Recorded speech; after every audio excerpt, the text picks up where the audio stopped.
I haven't been out here that long. This poor thing's already snow covered. What the heck?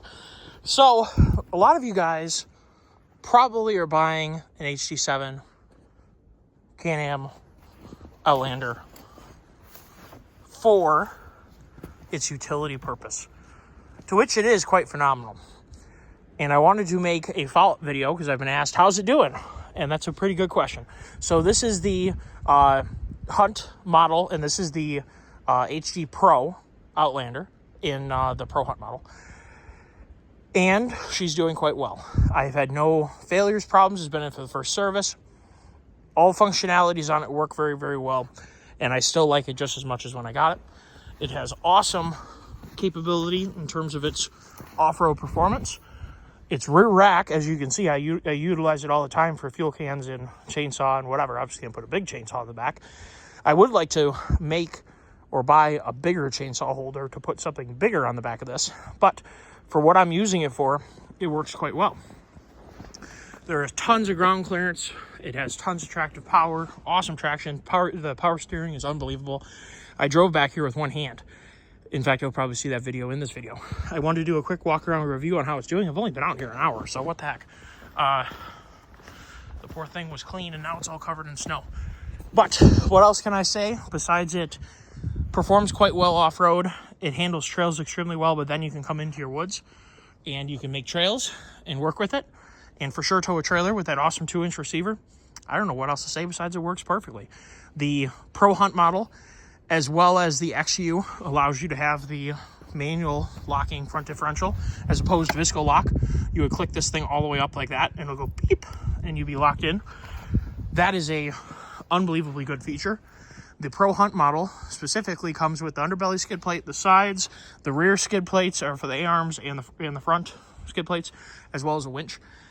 I think Can-Am missed the mark on the XU just a smidgen because I think it should have came with all of this and just not been camouflage. I don't know why they did that.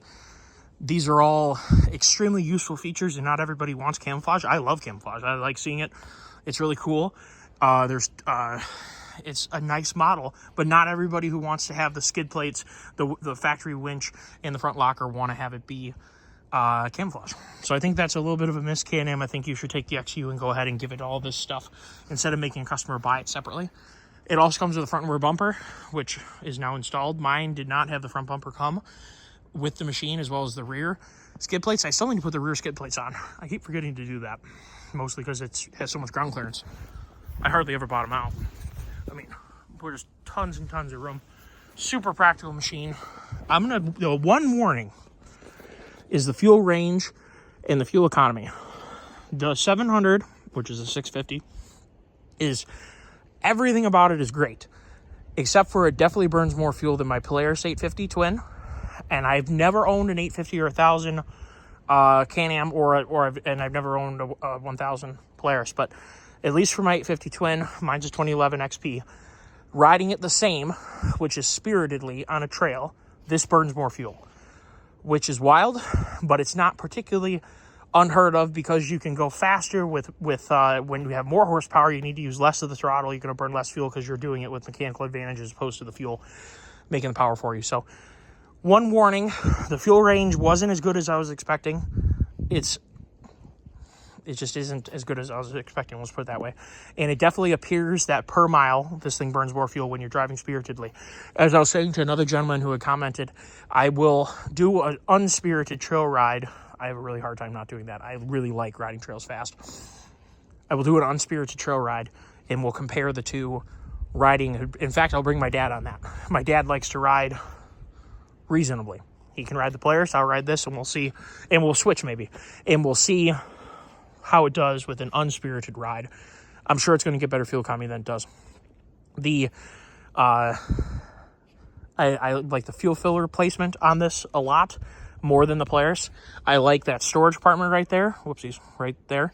That's really nice. I love this rear section. My Polaris has no good way of hauling jack squat. I had to put on a front mounted storage compartment onto mine to be able to use that.